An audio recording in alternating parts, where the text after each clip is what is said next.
Welcome to Recap Hub. Today I'm going to recap an action science fiction film called Edge of Tomorrow.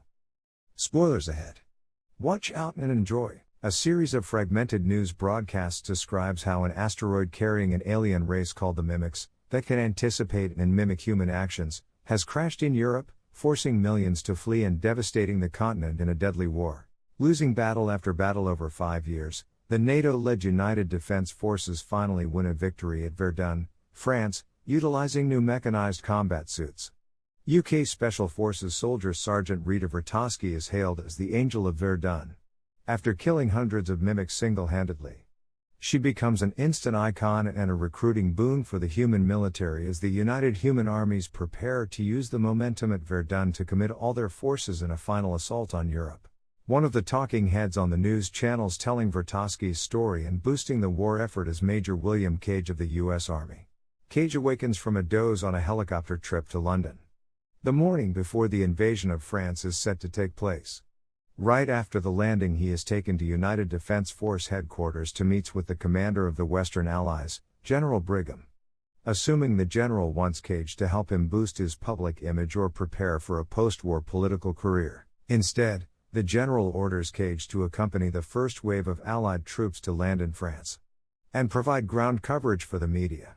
Cage, who was a Reserve Officers Training Corps cadet in college and majoring in advertising and has no experience in combat, tries all of the tricks he can think of to avoid the order to embed with combat units and avoid deployment, ending with an effort to blackmail the general using his media skills.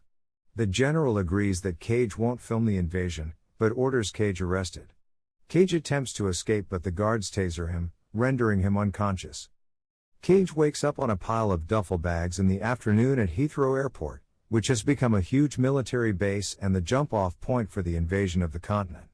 A sergeant kicks him and calls him maggot before Sergeant Farrell takes over.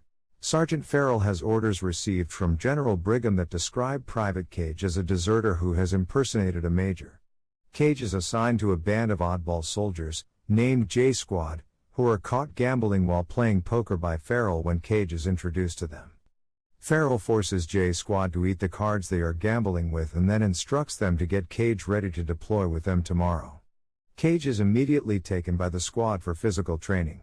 The next day, Cage is a nervous wreck.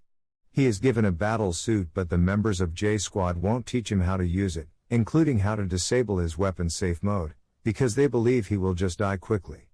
As they are about to drop from aircraft onto the French coast, the back of their aircraft is struck by an enemy weapon and the squad drops prematurely. Although the operation to retake Europe was meant to be a surprise attack, the Mimics are completely prepared and slaughter the humans.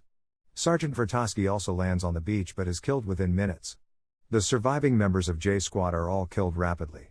Still shell-shocked and about to die, Cage grabs a claymore mine as a giant blue mimic, an alpha, jumps on him. The ensuing blast kills the alpha mimic, and just before Cage dies, the alpha's blue blood covers Cage's wounds. Cage immediately awakes in a panic in the same spot he was the day before, on top of the duffel bags. The same sergeant calls him a maggot and Farrell again takes him to J Squad. Despite his desperate attempt to explain that the Mimics will ambush the entire invasion, nobody believes him. Stuck in a time loop, he is repeatedly deployed and dies in a variety of ways, only to wake up again and again on the duffel bags. With each time loop, he becomes slightly more adept at killing Mimics and saving members of J Squad and Vertosky, but the Mimics are too numerous and eventually kill everyone. In one loop, he survives long enough to tell Vertosky that he is stuck in a time loop. Recognizing his situation, Vertosky tells Cage to find me when you wake up, before they are both killed again. Cage awakens on the duffel bags again, but cooperates with Sergeant Farrell and J Squad to buy himself time to find Vertosky. After several fatal attempts in the base at slipping away, Cage finally manages to get away during PT and finds Vertosky in a training base surrounded by training drones. The Special Forces soldiers are all hostile towards him and Vertosky greets him rudely, but when he explains that Vertosky asked for him, she whisks him away to a weapons building bay where her acquaintance, Dr. Carter, works. There they go to a back room and Vertosky and Carter explain the time loop. Carter was formerly a researcher in General Brigham's HQ, and devised a theory that all Mimics are just neural manifestations of one overmind Omega alien creature. He tells Carter that the aliens possess the ability to turn time back, so each time an alpha mimic is killed, they cycle time backward, enabling them to precisely anticipate the invasion force's next actions. Vratoski explains she got into the loop when the blood of a large blue alpha mimic was spilled on her, just as Cage experienced. She was stuck in a time loop at Verdun, allowing her to kill hundreds of mimics single-handedly in what became her final loop. She explains that she was wounded and received a human blood transfusion, causing the alien blood to lose its effectiveness, and breaking the time loop. Vratoski tells Cage that he must repeat the loop until he is shown some piece of information that will help them succeed. She also tells him to always make sure he dies on the battlefield or in training, or she'll have to kill him to start over. Carter created a device that could locate the Omega if it is stabbed into an alpha mimic, but no one believed his theory and he was demoted and relegated to a mechanical repair unit. Cage tries to understand what he is saying, but Vratoski says that to find the Omega they must first survive the invasion tomorrow. Through a large number of loops, she trains Cage, in some instances killing him over his protests when he is seriously injured so that he will resume the loop. Cage and Vratoski improved their combat skills and progress on the beach during the invasion, but despite their efforts, they both keep dying and Cage remains stuck in his loop. Cage becomes attracted to Vratoski and watching her die in repeated loops starts to take an emotional toll on him. Cage finally experiences a vision showing the Omega hiding deep inside a dam in Germany. Vratoski and Carter believe the visions are due to Cage being exposed to an alpha mimic's blood. They believe the Omega can manipulate time and perception. Cage and Vratoski focus their efforts on surviving the invasion beach and getting inland to Germany. After multiple failures and deaths, Cage and Vratoski finally make it inland. During the repeated attempts, Cage develops an attraction to Vratoski, and he slowly gathers details about Vratoski.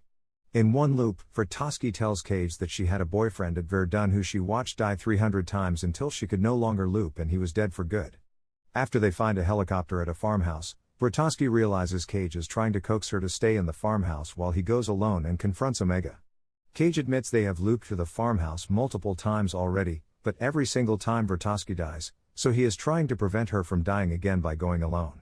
Shocked and offended, she intentionally gets them killed.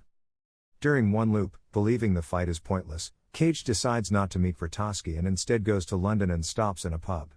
There, Cage sees the mimic's next step in its attack, a large-scale amphibious assault on London in which Operation Downfall forces are destroyed. Cage is killed in London, and Vratoski and Cage work on a plan to get off the beach. After numerous loops, they make their way inland towards the Omega. Cage eventually succeeds in making it to the German dam alone, but finds nothing and is almost captured by the mimics before he manages to drown himself. In the next loop, Cage, Vratoski, and Carter put the pieces together and figure out the visions. Vratoski's success in Verdun was all a ruse by the Omega mimic. The Omega had let the humans win at Verdun in order to lure the humans into invading Europe, where all the human armies would be ambushed and annihilated. With no other leads, the device Carter made which got him fired is their last chance. Vratoski and Cage switch focus to getting the device, which is at Whitehall in a safe in General Brigham's office. They infiltrate the Ministry of Defense and, after numerous loops, persuade Brigham to give them the transponder. Brigham relents and gives them the transponder before sending troops after them as they attempt to escape by car. As they escape, Vratoski stabs the transponder into Cage's leg. Cage sees the true location of the Omega, deep under the Louvre Museum in Paris. As they attempt to escape from the Allied headquarters, their car is stopped by a soldier in a mechanical jacket, and the airbag knocks out Vratoski before she can kill Cage. Cage awakens strapped to a hospital gurney, under arrest. He sees that he is receiving a blood transfusion and realizes that he can no longer loop in time. Vratoski helps Cage escape, but without the ability to loop in time again and only several hours before the doomed invasion, Cage decides to recruit the misfit J Squad to help them get to Paris. Cage's now intimate knowledge of J Squad and Vratoski's credibility convinces J Squad to accompany them. They steal an aircraft and fly to Paris. Once in the vicinity of the Louvre, the mimics attack their aircraft. They must avoid killing the alpha mimic guarding the Omega, because that will cause the Omega to reset time, so all the team members are told to take one for the team, that is, to accept death, and not try to kill any alpha mimic in case they find themselves with one face-to-face. In the ensuing firefight, half of J Squad are killed. Cage, Vratoski, and 3 remaining J Squad members decide to use the remaining engine power to slide the aircraft into the Louvre. Once inside, they plan to use grenades to destroy the Omega. The rest of J Squad sacrifice themselves in the slide, and Cage and Vratoski make it into the museum. Once there, Vratoski tells Cage she will distract the alpha mimic while he attempts to drop a belt of grenades onto the Omega, which is underwater deep under the Louvre. Vratoski tells him that neither one of them will survive the ordeal and kisses him, telling him that she wishes she had more time to get to know Cage better. Vertovsky leaves to distract the Alpha mimic and Cage dives underwater to find the Omega. After a brief chase, the Alpha catches and kills Vertovsky. The Omega senses Cage and dispatches the Alpha to kill Cage. The Alpha dives after Cage and stabs him, but before he dies, Cage pulls the grenade pins and drops the grenade belt into the Omega. The Omega explodes and dies, and all the mimics die with it. After Cage dies, the Omega's blood washes over and seeps into him, like the Alpha's blood did on the first day of the loop, and his eyes open. Cage wakens suddenly, confused, and finds himself on the helicopter en route to London on the morning before the invasion and his meeting with General Brigham. He disembarks and hears the celebratory pealing of bells. He watches a news conference during which the general announces that a huge mysterious energy blast was detected in Paris. The general says that the mimics have died and the human forces will commence a huge sweep through Europe the next day. He sees J Squad engaging in PT at the base. Cage looks for Vertovsky and everyone treats him with respect due to an officer. He finds Vertovsky and she greets him with the same rudeness she has every time they meet in every loop. Cage smiles broadly. Hope you enjoyed this recap. Feel free to drop a like to let us know.